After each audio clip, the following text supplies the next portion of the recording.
Hold on tight, because in today's video we have to talk about a lot of things. From the Ferrari team, from Juan Pablo Montoya's statements about Verstappen's future, let's take a look at Aston Martin's new academy. In short, there's a lot on the plate, so let's get started right away. First, if you like the videos, don't forget to leave a like to support me, and now let's get started. After tough weeks, Maranello breaks the silence with a concrete signal. The first real update of the SF25 is coming. Not a simple refinement, but a targeted intervention to reopen that aerodynamic window that in fact closed right after Melbourne. The climate, however, is anything but calm. The pressure is very high and the leaders are watching everything. The media are stinging and Vassar is back in the crosshairs. The Austrian Grand Prix becomes a crossroads not only for the standings, but also for the entire credibility of the project. 2025. And so the confirmation comes, a revised base will debut at the Red Bull Ring. It's not a patch, but a macro element revised with months of work behind it. Yes, months, because the problems with the SF25 can't be corrected with a stroke of luck. The new specification comes from an analysis that starts from the inconsistencies already seen in Melbourne. The limit. The single-seater can't work in the right aerodynamic window. The chronic instability, especially on the rear, has prevented Hamilton and Leclerc from trusting the car. And in Formula 1 without trust, you're finished. The end was supposed to come at Silverstone, but internal pressure has brought everything forward. The technical department has accelerated, and bringing it to Austria already is a strong signal. It means that Ferrari doesn't just want to resist, it wants to react. But let's clarify one thing right away, none. Maranello expects a miracle. The new fund is a step in the right direction, but it's not enough to solve all the problems. Because the SF25 comes from a conceptual idea that has failed, a rear suspension that is too conservative, which fails to ensure aerodynamic consistency. Hamilton has struggled to adapt and has made it known internally, yet he has not given up behind the scenes. Hamilton even considered scaling back his commitments in 2025 to focus entirely on 2026, but he was persuaded by Vassar's words and above all by a promise that the potential of the SF25 is there, it just hasn't been expressed yet nearby. The doubt, however, remains, is this potential really there? Or are we just facing yet another self-deception of a Ferrari that struggles to face reality? In the meantime, the technical direction has changed. Loic Serra and Diego Tondi have taken over the plan. We are going on a more conservative but solid road. The goal is to save what can be saved in 2025 and build sensibly for 2026. In fact, the SF25 is no longer in the wind tunnel. From mid-June, all aerodynamic tests have been moved to the 678 car, the one for 2026. And this is a strong signal. We're not throwing away 2025, but accepting that the real focus is already on next year. And let's be clear, 2025 is now a transition year.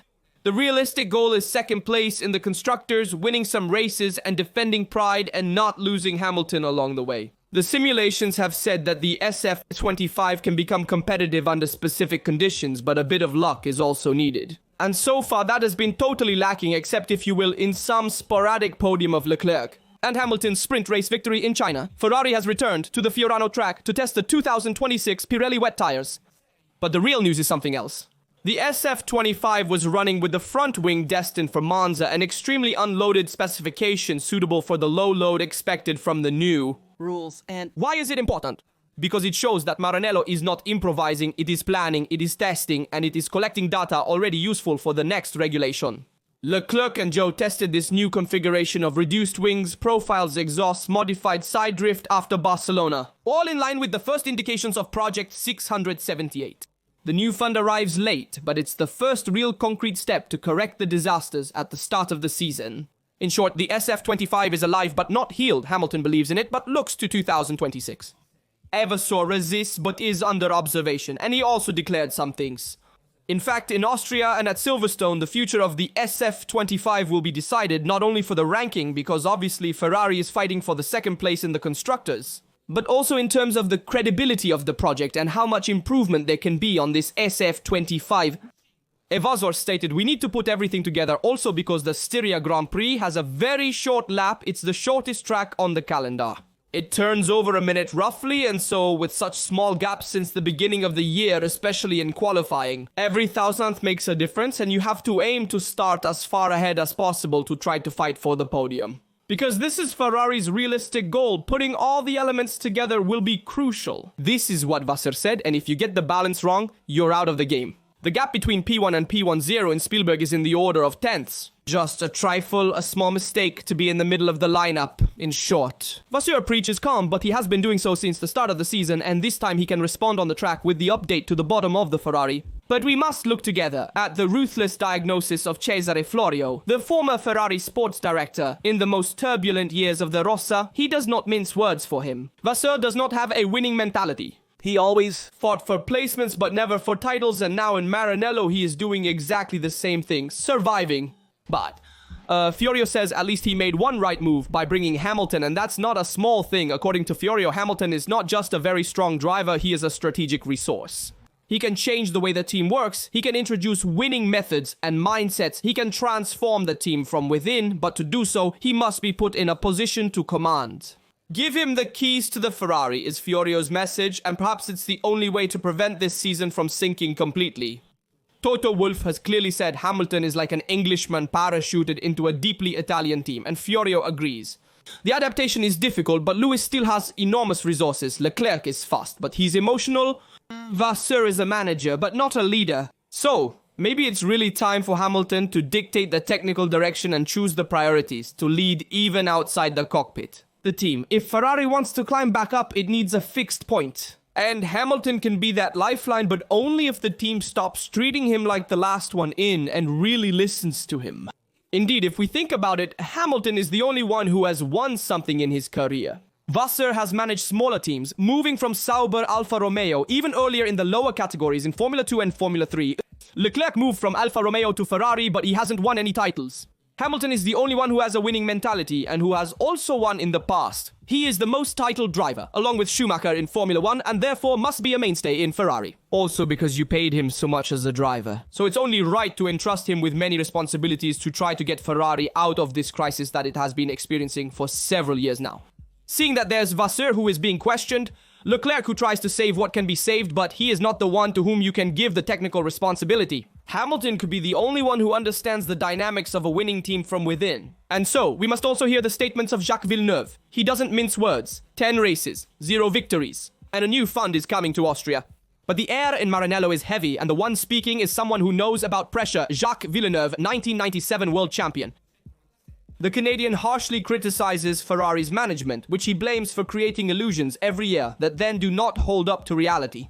Ferrari promises then emptiness, and Villeneuve was clear. I don't know why Ferrari continues to create false expectations. It does it every year, and every year it contradicts itself. In 2023, the SF23 was the fastest car ever. With the statements of Benedetto Vigna, the result was a disappointing season. And in 2025 with Hamilton and Leclerc, it was supposed to be the year of redemption, but instead another ordeal. The new fund arrives too late, according to Villeneuve, in fact. He recalls that the previous one was approved even before discovering the real problems of the SF25. So it is A fund that comes developed after months of work. The real trouble is the car doesn't work well with ground heights. An issue that has affected everything since the start of the season, and these updates seem more like a patch than a turning point. According to Villeneuve, being in Ferrari is like walking on hot coals. Vasseur's situation, he said, is in its third year. And usually at Ferrari, it's the time when they kick you out. It happened to Vettel, it happened to Alonso, even before to Prost. Either you win or you're out. At Ferrari, there is no grey area. Either you're the hero of the moment or you're the problem. Jacques' statements about Ferrari are very heavy. In my opinion, it always depends on the year, but usually when Ferrari makes fewer claims, the car is more consistent throughout the season. We also saw it in 2024, where Ferrari started as the second force, but it was there because Red Bull dominated at the start of the season and remained the second force until the second part of the year. But with McLaren at the top, not Red Bull. So in the years where there are fewer proclamations, Ferrari manages to be more consistent and also manages to dedicate itself better to the work, managing to go faster than expected. On the contrary, in the years when there are important proclamations or significant changes within Ferrari, it becomes a bit more difficult. But in my opinion, it's also normal. You have to give the team time to react with the new technical entourage. But let's look at it together. The new academy of Aston Martin. Aston Martin is serious not only on the track but also off it, and it's official, the driver academy of the Silverstone team is born. While everyone talks about the future of Verstappen, Mercedes' moves, or Ferrari's crisis, Aston Martin builds with patience, vision, and above all, with the young. Today came the announcement, the Aston Martin Aramco Formula 1 Team Driver Academy is actually a name that seems more like a slogan than anything else. And the first talent to enter the program already has a name. Mari Boya, born in 2004, Spanish, three-time national kart champion, today races in Formula 3 with Campos, and in 2020 he nearly won the title in Formula Renault Eurocup at his debut.